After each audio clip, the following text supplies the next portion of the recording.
My name's Jake. I'm 32 years old, and for the past decade, I've been the unofficial safety net in my family. You know how there's always that one person in the family? The one everyone turns to when the bills don't get paid, the one who hands out loans that magically turn into gifts, who always shows up, foots the bill, and makes sure nobody ends up crashing in their car for the night. That's been me. I didn't complain, at least not for a long time, because I honestly believed that's just what family was supposed to do. You rise to the occasion. You look out for each other. And coming from a childhood where money was tight and stress was constant, I made myself a promise. When I got stable, I'd do whatever I could to make sure nobody in my family ever had to go through that same kind of hardship again. But lately, something's been clicking into place. I've started to understand the hard truth. There's a big difference between being kind and being used. And this year, on my birthday, that lesson hit me right between the eyes. I had planned something low-key but special. Nothing flashy, just something warm and meaningful.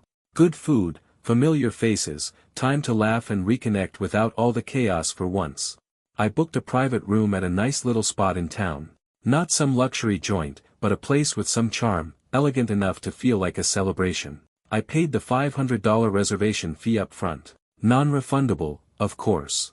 I even picked a restaurant close to where most of them lived, so nobody could say it was too far or too much of a hassle to get there. I sent out calendar invites and followed up with a text and an email to every single one of them. My mom, my dad, my older sister Alice and her husband Tom, my younger brother Martin, even my cousin James and her boyfriend, who somehow always get an invite to everything despite never lifting a finger to host anything themselves. I sent reminders the week before and again 2 days before, just to make sure it was on everyone's radar. When the day came, I was actually looking forward to it. I put on the blazer Mom had given me for Christmas, got to the restaurant 15 minutes early, made sure the staff had the cake ready to go, and then I waited. And waited. At first, I didn't think much of it. My family's always running late. Maybe someone hit traffic. Maybe a kid had a diaper blowout or someone misplaced their keys. I ordered a drink, scrolled through my phone, and pictured them all rushing in, laughing, apologizing, out of breath. But then 30 minutes passed.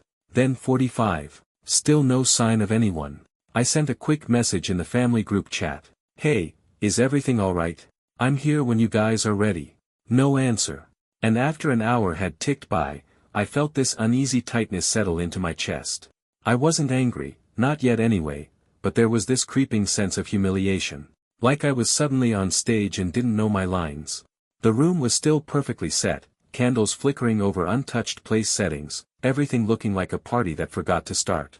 The waiter came by, smiling politely in that way that makes you feel even smaller, and asked if I wanted to go ahead and order. I told him I'd give it another 10 minutes. Then my phone buzzed with an Instagram notification. I opened it, and my stomach dropped. It was a new post from Alice. A group photo. Everyone was there. Not just her and Tom, everyone. My mom. My dad. Martin. James. Even James's boyfriend, grinning like he just won the lottery. The caption, Family Night. Grateful for the real ones. #blessed. It hit me like a punch to the chest. I just sat there staring at my screen, frozen. None of it made any sense. I scrolled through the comments, hoping it was from another day or maybe a flashback post. My aunt had commented, looks like a blast. Is Jake there too? And Alice, she actually had the gall to reply, he had something else going on tonight, I think. Something else going on. Yeah, I did. I was sitting in that restaurant alone, waiting for them. That was my plan. At first, I didn't even feel hurt. I felt nothing. Completely numb. Then came the nausea. I didn't reply. Didn't comment. Didn't even bother texting back. I got up, gave the waiter a tip that cost more than the untouched drink sitting in front of me, and walked out with my hands trembling. On the drive home, that numbness turned into something sharper, something clearer. I finally saw it for what it was. This wasn't some oversight. It wasn't bad timing or wires getting crossed. It was intentional. And what's worse? It wasn't the first time. I started thinking back. Last Christmas, when they forgot to tell me the dinner had moved to Martin's place. The family group chat where I'm always tagged last, or not tagged at all. Alice's bridal shower 5 years ago. She gave a whole speech thanking people for their help and somehow skipped over me completely, even though I paid for the cake and the personalized decorations. I'd always told myself they were just careless. That people forget things, get busy, mean well but mess up. But this? This wasn't thoughtlessness. This was them leaving me out, on purpose. All dressed up in steak dinners and fake hashtags. And I started replaying everything I've done for them over the years. The $550 I've been sending mom every month so she could stay in that senior apartment complex she loves. How dad hasn't touched a car insurance bill since 2018, because I automated the payments from my account when he got laid off. He said, "I'll pay you back once I'm back on my feet." Spoiler alert, he never did. Alice and Tom's wedding photographer. I covered that. Martin's security deposit when he moved to Atlanta. Also me. James's emergency dental bill. Guess who paid it? Yeah, me. I never threw it in their faces. I wasn't keeping a tally. I just assumed, deep down, they'd show up for me the way I always did for them, when it counted. Like, take my birthday for example. When I got back home, I just sank into the couch and sat there in the dark. I wasn't crying. Honestly, it didn't even feel like I could if I wanted to. I just kept refreshing that Instagram post, over and over, watching the likes tick upward, as if the world was confirming that I didn't matter to the people I always made a priority. Sure, I could have fired off a snarky text. I could have picked up the phone and demanded an explanation, but I didn't. Instead, I did something else entirely. I opened my banking app. The rent payment I'd set up for mom. Cancelled. Her building would be sending her a notice soon enough. The automatic transfer for dad's car insurance. Gone too.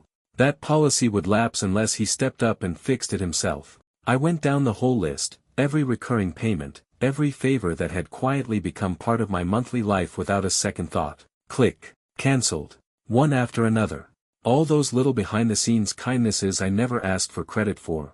I cut every single one of them off. And then, just for good measure, I posted a story on Instagram. Nothing dramatic, nothing petty. Just a simple photo of my untouched birthday cake with a caption that read, "Reminder, I'm the one who pays mom's rent and dad's car insurance." No hashtags. No tags. No names. But they saw it. I know they did, because the next morning, my phone blew up. Missed calls from mom. A string of texts from dad asking if everything was okay. Even Martin chimed in with a, "Dude, Alice said you're being dramatic." Of course she did. Then came Alice herself, bold as ever. "Wow. If you had a problem, you could have just said so. No need to put our business out there like that." Right. Suddenly, I was the one airing dirty laundry. Not the people who ghosted me on my birthday to play happy family without me. A night I wasn't even invited to. But I didn't respond. Not to a single one of them. I left every message on read. Let every call ring out.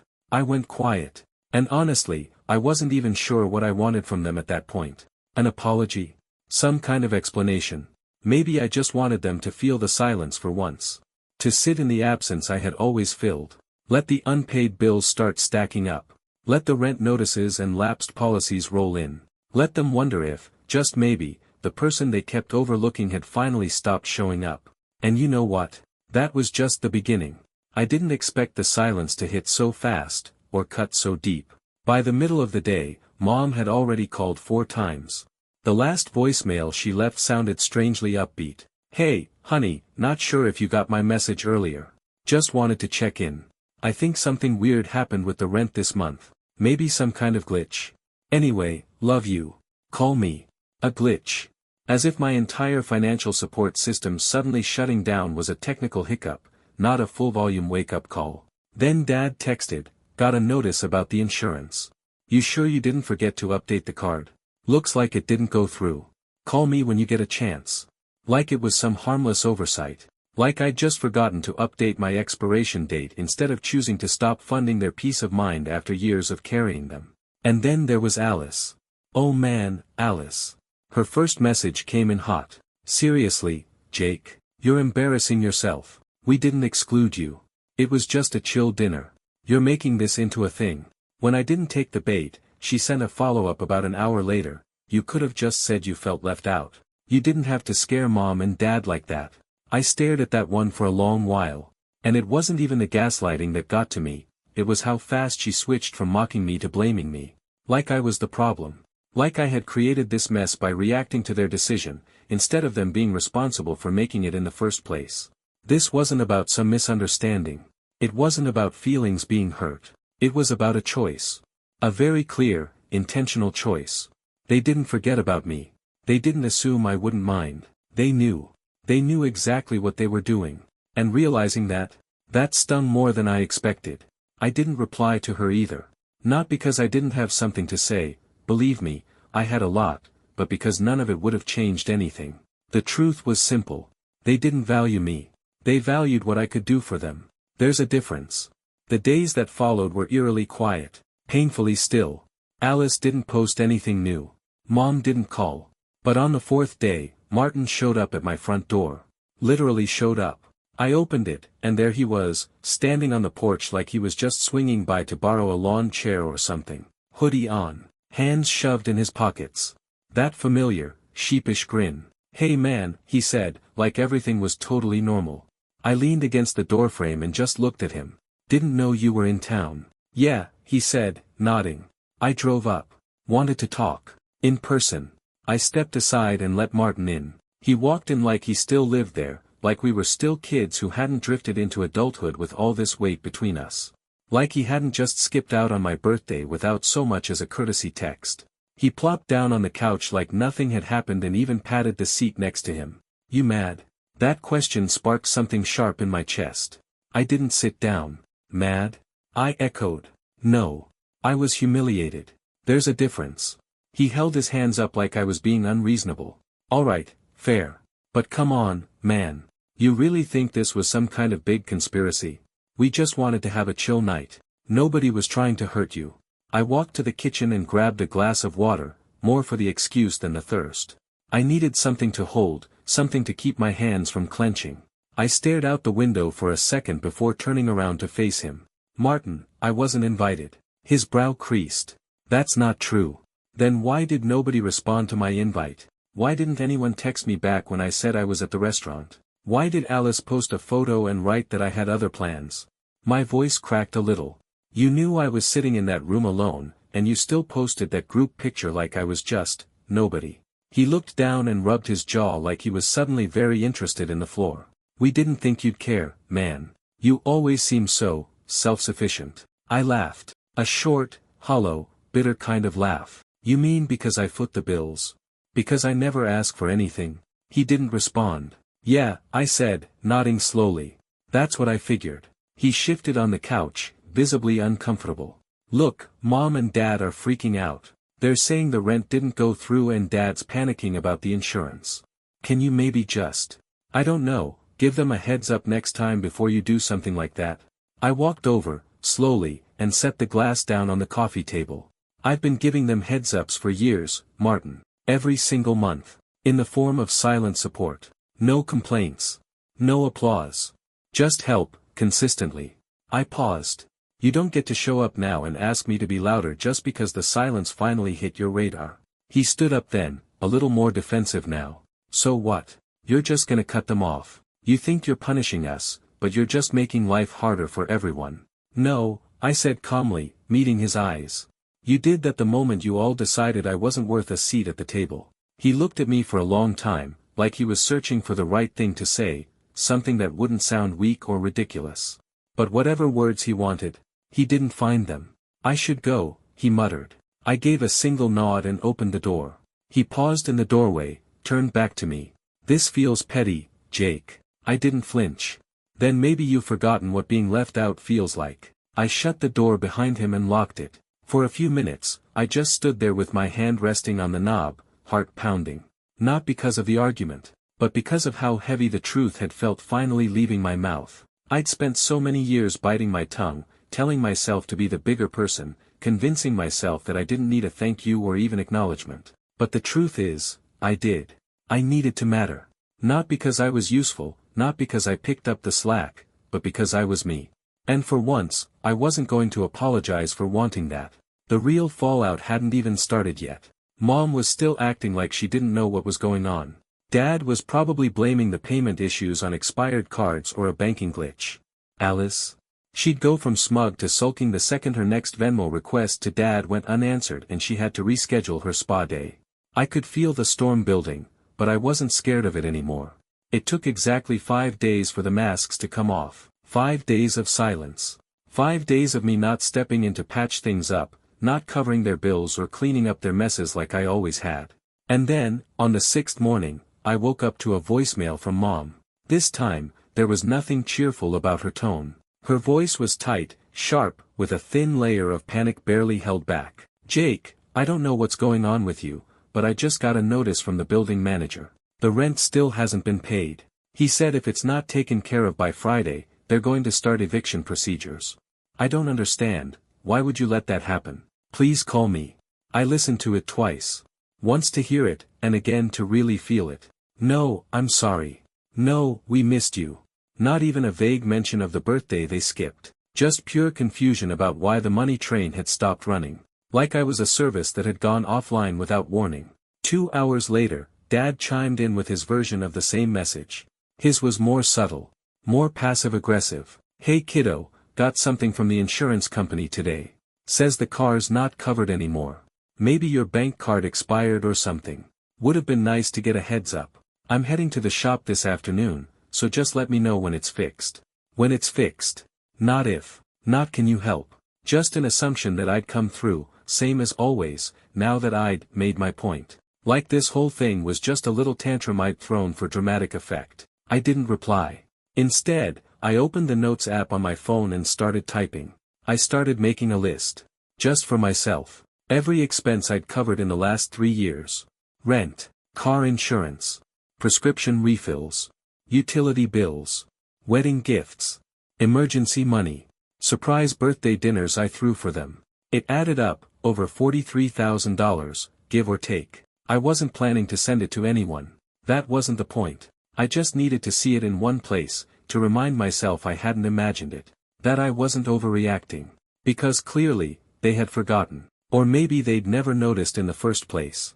The turning point came that Saturday. I was home, catching up on emails, when the doorbell rang. I checked the security camera. It was Alice. Her hair was done up like she'd just left a salon. Big sunglasses. Holding a T. James of cupcakes, definitely store-bought, but crammed into a decorative tin like that somehow made them thoughtful. I almost didn't answer. But a part of me wanted to see what she'd say, face to face.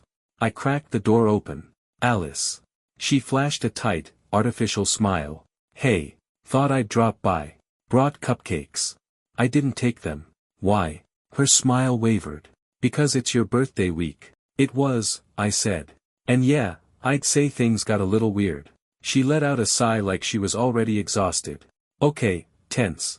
But you've kind of made it tense, Jake. You blew up the group chat with that post." I raised an eyebrow. "I didn't post anything in the group chat." "You know what I mean," she said, brushing past me into the living room like it was still her space. "You posted that thing about paying Mom's rent and Dad's insurance, and now everyone's freaking out thinking you're cutting them off." I shut the door and turned slowly to face her. "I never said I was cutting anyone off. But you did, Jake. You stopped the payments. The rent, the insurance, everything. And it's not just what you did. It's how. No heads up. No explanation. Just, boom. Radio silence." I walked past her and sat down, finally meeting her eyes. "Alice, did you explain to me why you planned a dinner across town without me? Did you check in with me before deciding I wasn't invited?" She blinked like she hadn't expected the question. "It wasn't my dinner. James picked the place." I let out a low, joyless laugh. "Right. But you tagged everyone. You posted the photo. You left that comment saying I had my own plans." I leaned forward slightly. "That was your message, Alice. Don't act surprised that I finally listened." Her face hardened. "This is exactly what I mean. You're being dramatic. We didn't think you'd care. You're always off doing your own thing. You never ask for anything. You act like you're better than us." I stood. "No. I act like someone who learned to set boundaries." I took a breath, steady and deliberate. "And you're right, I don't ask for anything. Know why? Because I learned early on that asking doesn't get you very far in this family unless you've got a guilt trip ready to go. But I do show up. I cover bills. I make things easier. I support in ways nobody else bothers to." I pointed at the table. "And what do I get back? A seat behind the camera. A footnote in the lives I help carry." She crossed her arms and placed the tin of cupcakes on the table. "So what now? You want us to beg? You want some grand apology? I walked over, picked up the tin, and held it out to her. No, I said. I just want honesty. If I don't count as family to you, fine. But don't look me in the eye and pretend like I disappeared on my birthday. Don't take my money and then act like my absence is just some minor inconvenience. You want to go back to normal? I said. That was never normal. Her face turned red. Mom's scared she's going to lose her place. Dad's car isn't insured. You're putting them at risk over some hurt feelings. No, I said quietly. They put themselves at risk when they built their lives around someone they never truly respected. All I did was step out of the role they assigned me without asking. For a second, she just stood there, stunned. Like she couldn't believe I wasn't backing down. Then she turned to leave. Her hand paused on the door handle. I hope this is worth it, she said. I hope it makes you think, I replied. And with that, she walked out. The fallout didn't take long to arrive. 2 days later, Mom called. She was crying. Not apologizing, just panicking. I don't know what we're supposed to do, she said. The building manager said we have until Friday or they'll start the eviction process. Why are you doing this, Jake? I almost answered. Almost. But instead, I started writing. Not a reply. Not yet. Just a message I'd send when the time was right, when I was sure they were finally seeing me for something more than a wallet with arms.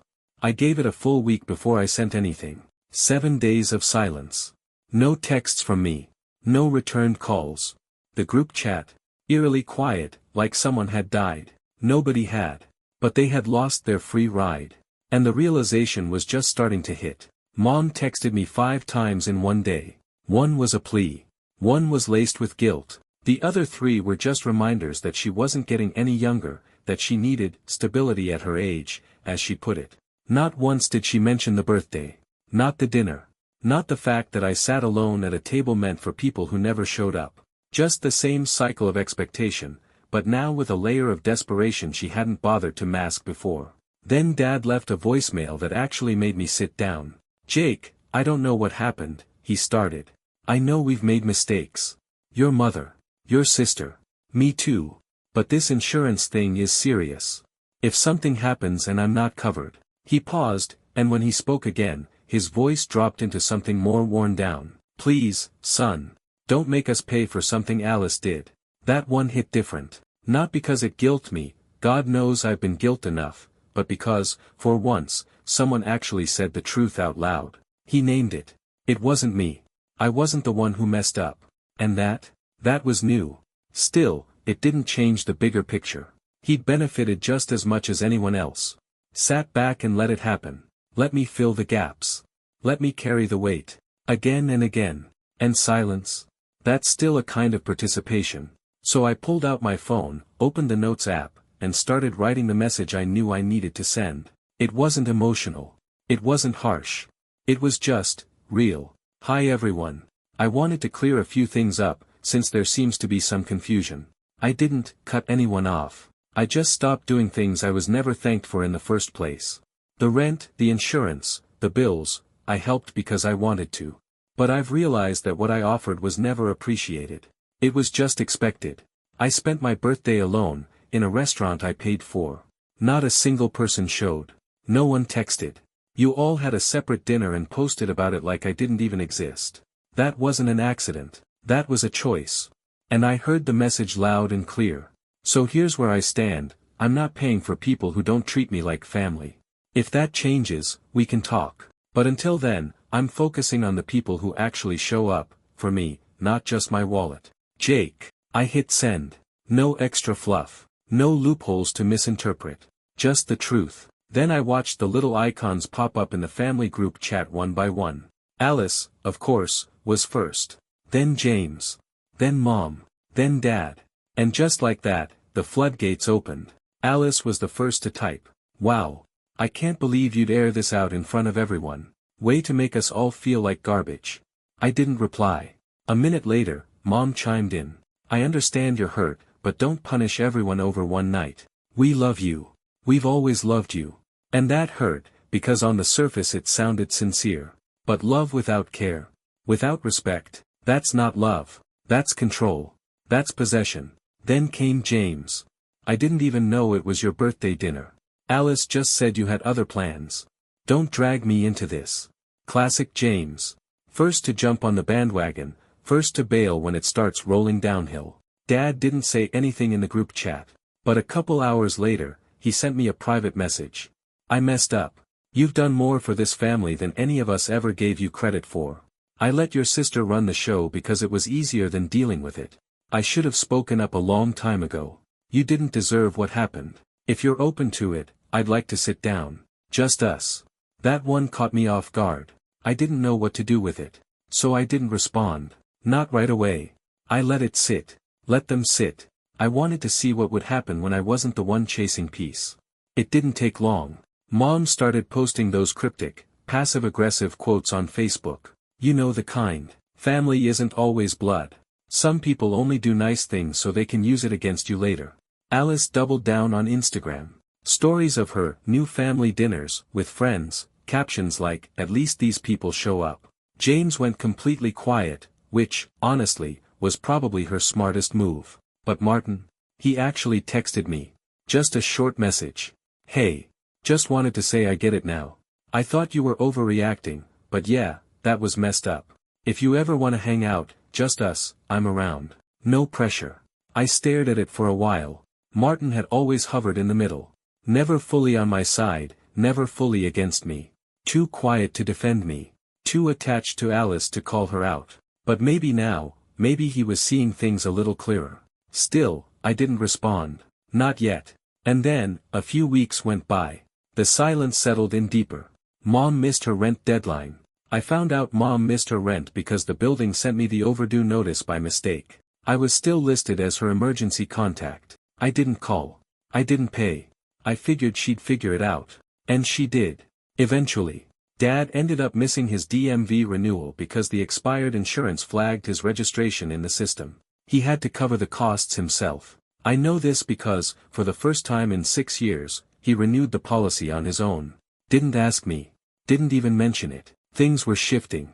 And then one Saturday morning, there was another knock at the door. No text, no warning. Just Dad, standing on my porch, holding 2 cups of coffee. He looked older than I remembered, Jameser around the temples, eyes heavier, shoulders a little more slouched. I opened the door slowly. "You drove all the way up here." He handed me a coffee. "Didn't think you'd answer the phone." I stepped aside to let him in. "You were right. We didn't speak for a while. We just sat, sipping our coffees in the quiet, watching the neighborhood kids ride by on their bikes. It almost felt normal. And then he broke the silence. "I read your message a few times," he said quietly. "I think I needed to see it written down. I didn't realize how blind I'd been." I didn't interrupt. "I let Alice do most of the talking," he went on.